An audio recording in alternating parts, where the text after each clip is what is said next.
les marchés financiers avec IG Markets, CFD Trading. Bonjour, c'est Gilles du site boursicoté.com. Voici l'analyse technique des principales paires de devises du marché Forex, ainsi que l'analyse de l'or et du pétrole pour les matières premières.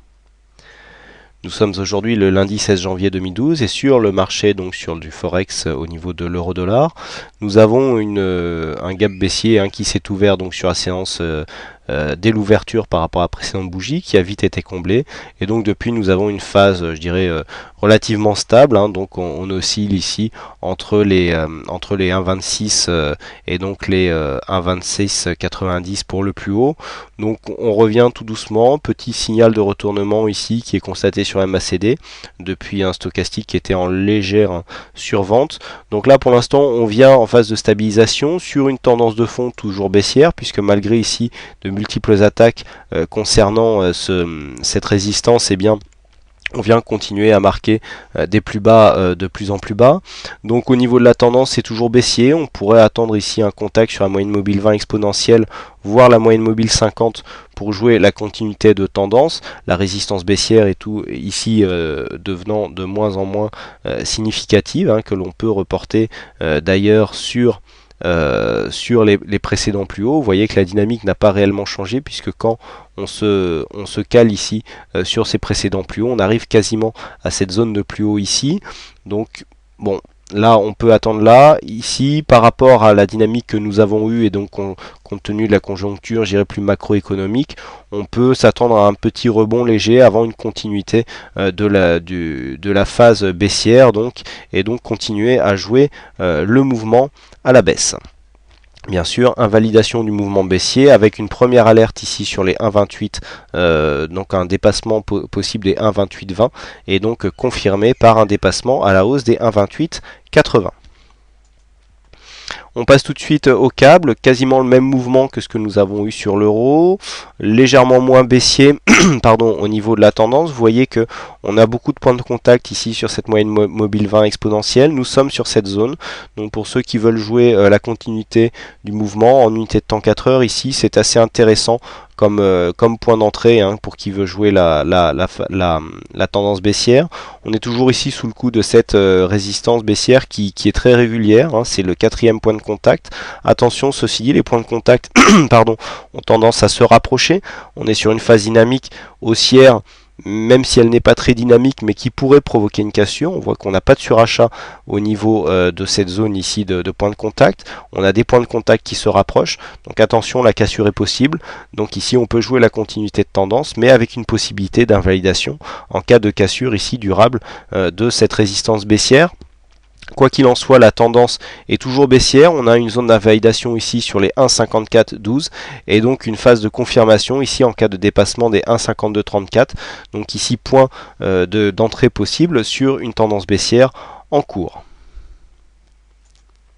Au niveau du dollar-yen, c'est la stabilité. On est venu rechercher ici un support qui est pas mal utilisé ces derniers jours et notamment la semaine dernière, puisque nous avons un support intermédiaire qui s'est mis en place ici à 76,67. On s'est rapproché ici de cette zone de support avant de marquer ici un petit mouvement donc de retournement. Bon, pas une grosse tendance, on est plutôt en range ici, puisqu'on a une zone de plus haut qui se situe à 77 et une zone de plus bas à 76,67. Donc on a 33 pips de volatilité sur cette paire de devises, toujours très peu volatile. Donc pour l'instant peu de mouvement. On sait que c'est toujours le yen est toujours sous contrôle de la Banque centrale du Japon.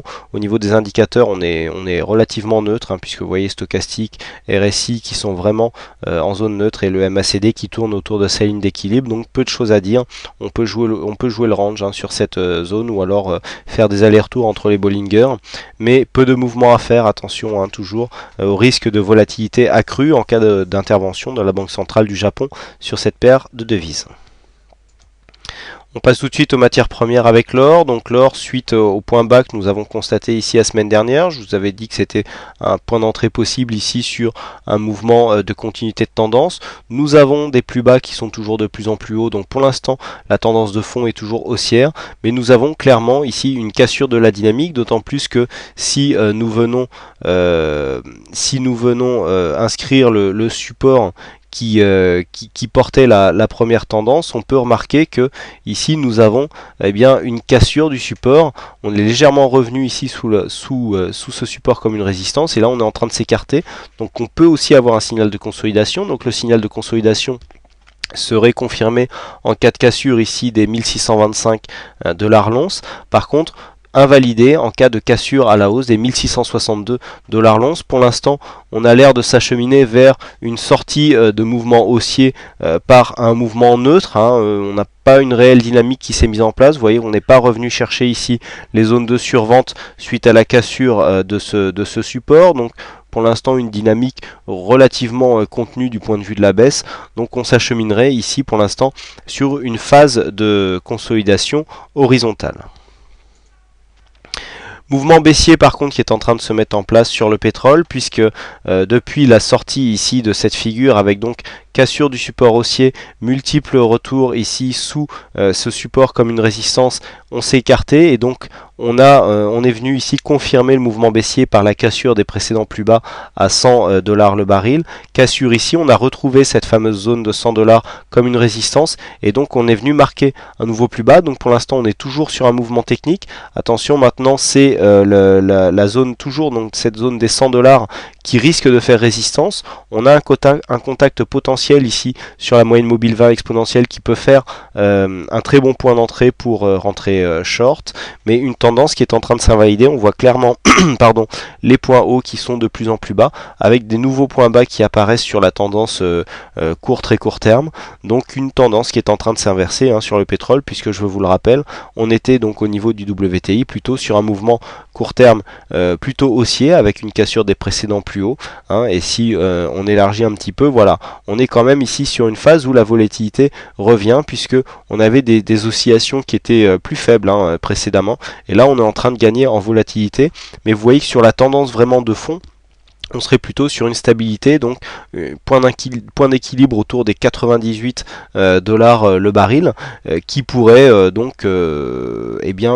être un support relativement majeur, puisque vous voyez que cette zone en général joue pas mal comme point de retournement, et donc ici cette phase technique dans laquelle nous sommes du point de vue court terme pourrait très bien se heurter à ce support et donc marquer encore de nouveaux rebonds techniques. Donc pour l'instant phase légèrement baissière, mais attention, ici les 98 pourraient jouer un rôle de support majeur, et en cas de cassure par contre pourrait provoquer une accélération à la baisse. Voilà ce que l'on peut dire donc sur ces principales paires de devises et donc sur tout le marché Forex et matières premières. Il ne me reste plus qu'à vous souhaiter à toutes et à tous une bonne soirée, bonne chance dans vos trades, et je vous donne rendez-vous dès demain pour de prochaines analyses techniques en vidéo. Bonsoir à tous. Les marchés financiers avec IG Markets, CFD Trading.